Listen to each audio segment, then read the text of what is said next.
ఓటర్లందరూ vote హక్కును వినియోగించుకోవాలని సీఫా trust CEO doctor Shashi ప్రభ కోరారు.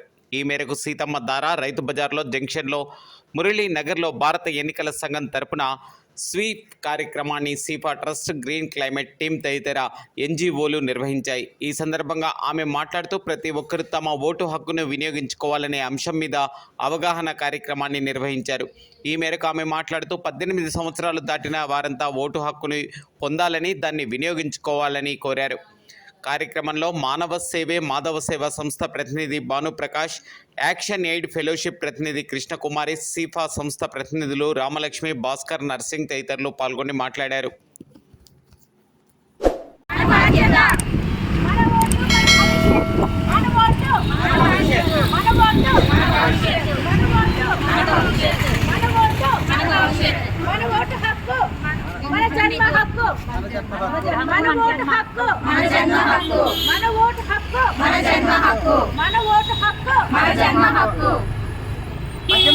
వారంతా ఓటు హక్కును వినియోగించుకోవాలి. మన భవిష్యత్తు. ఈ నిర్ణయం నీ ఓటు గర్వంగా ఓటు వేయాలి. మన ఓటు మన బాధ్యత. ప్రజాస్వామ్యానికి తొలిపెట్టి నీ ఓటు. ఓటు హక్కు వినియోగించు పౌరుడు యొక్క అతి ముఖ్యమైన బాధ్యత. ప్రజాస్వామ్యానికి పునాది ఓటు. మన ఓటు మనమే వినియోగించుకుందాం. కలెక్టర్ గారి ఆదేశాల ప్రకారము సీతమ్మ దార రైతు బజారు, అల్లూరి సీతమ్మ స్టాచ్యూ, అలాగే మురళీనగర్ ఏరియాల్లో ఈ యొక్క ఓటు హక్కు విలువను ప్రజలకు తెలియపరచడం అనేది ఎక్కువగా ఈసారి 18 ఏళ్ళ నిండిన వాళ్ళందరూ ఉన్నారు. వాళ్ళందరికీ అవగాహన కల్పించడం జరిగింది. ఓటు ఏ విధంగా వేయాలి, దానివల్ల ఉపయోగాలు ఏంటి, మీ భవిష్యత్తు నిర్ణయించుకున్న మంచి అవకాశం ఇది. ఎందుకంటే 5 ఏళ్ళకు వచ్చే ఎలక్షన్స్ కనుక ఈసారి వేసే ఓటు మీ భవిష్యత్తు నిర్ణయిస్తుంది. మీరు మొదటిసారి వేస్తున్నారు కనుక మీ భవిష్యత్తును మీరే నిర్ణయించుకోవాలి. భవిష్యత్తు మీ చేతుల్లోనే ఉంది. మంచి ఓటర్ని ఎంచుకోవాలి. ప్రలోభాలకు లొంగకుండా నిజాయితీగా పనిచేసే వ్యక్తిని ఎన్నుకోవాలని ఈ విధంగా మేము అందరికీ చెప్పడం జరిగింది.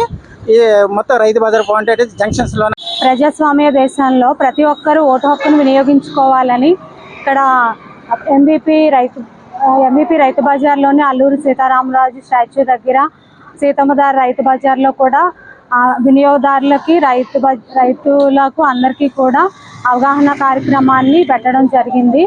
ఓటు అనేది ఒక బాధ్యత.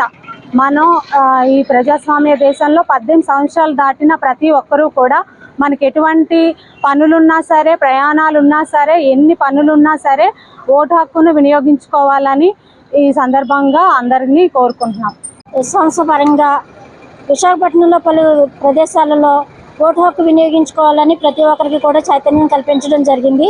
ఎందుకంటే 18 సంవత్సరాలు నిండిన తర్వాత ప్రతి ఒక్కళ్ళు కూడా ఓటు హక్కు వినియోగించుకునే బాధ్యత ప్రతి ఒక్కరికి ఉంది. కానీ పనిబాటుల్లో పడిపోయి, లేదంటే ఒత్తిడి ఎక్కువడం వల్ల, లేదంటే మనకెందుకులే అన్న నిర్లక్ష్యంతో ఓటు హక్కు వినియోగించుకోవడం మానేస్తున్నారు. ప్రజాస్వామ్యంలో ప్రతి ఒక్కళ్ళు ఓటు హక్కు వినియోగించుకొని మంచి ప్రజాస్వామ్యాన్ని తీసుకురావాలని కోరుకుంటూ ఈ ప్రజలకి అవగాహన కల్పిస్తున్నాము. Thank you. మేమంతా ఎన్జిఓ తరపు నుంచి ఈరోజు ఈ యొక్క వాటర్ ఎడ్యుకేషన్ అనే దాన్ని చేతిలో తీసుకొని మేము ప్రతి ఒక్క ఏరియాకి వెళ్ళి మన యొక్క బాధ్యతల్ని మనము ఓటు వేసి నిర్వర్తించాలి. మన బాధ్యతలను మనము ఓటు వేసి ముందుకు వచ్చి అందరూ కూడా వినియోగించుకోవాలని మేము ప్రతి ఒక్కరికి చెప్తున్నాం. 18 సంవత్సరాలు భయపడిన వాళ్ళందరూ కూడా ఈ యొక్క బాధ్యతను తీసుకొని ప్రతి ఒక్కరికి వారి యొక్క ఎటువంటి కార్యక్రమాలు ఉన్నా ఆ రోజులు వాయిదా వేసుకొని ఆ రోజు మాత్రం ప్రత్యేకంగా వచ్చి తమ యొక్క ఓటు హక్కుని వినియోగించుకోవాలని చెప్పి ప్రతి ఒక్కరికి ఎడ్యుకేషన్ ఇవ్వడం జరిగింది. ఈరోజు యొక్క రైతు బజార్లోని, తర్వాత జంక్షన్స్లోని ప్రతి ఒక్క పౌరునికి కూడా ఈ యొక్క బాధ్యతను తెలియజేయటం జరిగింది. అంతేకాకుండా మన ఓటు హక్కు మన హక్కు అనేది ప్రతి ఒక్కరు కూడా ఇది గమనించాల్సిన విషయము. తమ యొక్క హక్కులన్నీ కూడా వారు వినియోగించుకోవాలని చెప్పడం జరిగింది. ఇంతేకాకుండా మన భవిష్యత్ అంతా మన ఓటు మీద ఆధారపడి ఉన్నది అని కూడా చెప్పడం జరిగింది. మరి ఈ యొక్క ఎన్జిఓ ఫ్రెండ్స్ ద్వారా ఈ యొక్క విశాఖపట్నం ఎన్జిఓ ఫోరం నుంచి ఈరోజు ఈ కార్యక్రమం చేపట్టడం జరిగింది. ఎన్నికల సంఘం రానున్న ఎన్నికలలో ప్రతి ఒక్కరిని ఓటేయమని కోరుతోంది. ఓటు భారత రాజ్యాంగం కల్పించిన హక్కు. 18 ఏళ్ల పైబడిన వాళ్ళందరికీ కూడా రాజ్యాంగం ఓటు హక్కును కల్పించింది. కాబట్టి ప్రతి ఒక్కరూ ఓటర్గా నమోదు కావాలి, ఓటు హక్కును వినియోగించుకోవాలి. తమకు ఇష్టమైన నాయకులు పోటీలో లేకుంటే అంటే నన్ ఆఫ్ ది అబౌవ్ పైన పేర్కొన్న వాళ్ళు ఎవరు కాదు అనే ఓటు కూడా ఎన్నికల సంఘం మనకి ఇచ్చింది. కాబట్టి ప్రతి ఒక్కరూ ఖచ్చితంగా ఈ ఎన్నికల్ని ఉపయోగించుకోవాలి, ఈ ఎన్నికల్లో ఓటేయాలని కోరుతున్నాం. భారత ప్రజాస్వామ్యాన్ని గౌరవించి ప్రతి ఒక్కరూ తమ ఓటును వినియోగించుకోవాలని, ఖచ్చితంగా ఎన్నికల తేదీన 1 గంట మనది కాదనుకుంటూ ప్రజాస్వామ్యాన్ని గెలిపించే కార్యక్రమంలో భాగంగా ఎన్నికల్లో ఓటేసి విజయం చేకూర్చాలని కోరుతున్నాం.